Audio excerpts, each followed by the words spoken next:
সারা দেশে আমাদের ভাঙচুর হচ্ছে, লুটপাট হচ্ছে, আমাদের শহরের বাইরে আমাদের নেতাকর্মী, আমাদের আওয়ামী লীগের নেতাকর্মীদের উপর হামলা চলছে, অনেকে হত্যা করা হয়েছে।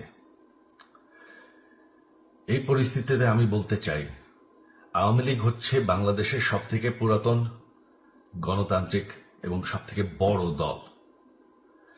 আওয়ামী লীগ কিন্তু মরে যায়নি। আওয়ামী লীগ এই দেশকে, বাংলাদেশকে স্বাধীন করেছে। আওয়ামী লীগকে শেষ করা সম্ভব না।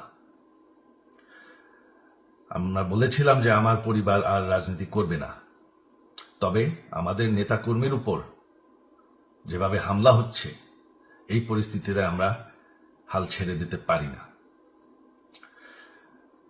বাংলাদেশে যদি গণতন্ত্র, নতুন বাংলাদেশ গড়ে তুলতে হয়, আওয়ামী লীগ ছাড়া সম্ভব না।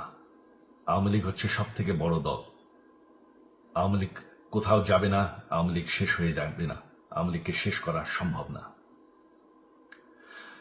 আওয়ামী লীগের নেতাকর্মীদের আমি সবাইকে আহ্বান জানাচ্ছি যে আপনারা সাহস নিয়ে দাঁড়ান, আপনারা একা না, আমরা আছি।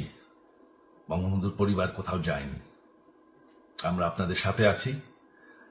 দেশকে, আমাদের নেতাকর্মীদেরকে, আওয়ামী লীগকে রক্ষা করার জন্য যা প্রয়োজন আমরা করতে প্রস্তুত।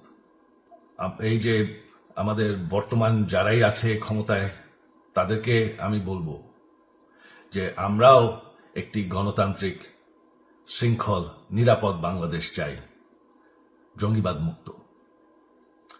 তার জন্য আমরা সবার সাথে আলোচনা করতে প্রস্তুত। শুধুমাত্র তারা যদি জঙ্গিবাদ এবং ভায়োলেন্স বাদ দেয়। শেখ হাসিনা মরে যাননি, আমরা কোথাও যাইনি।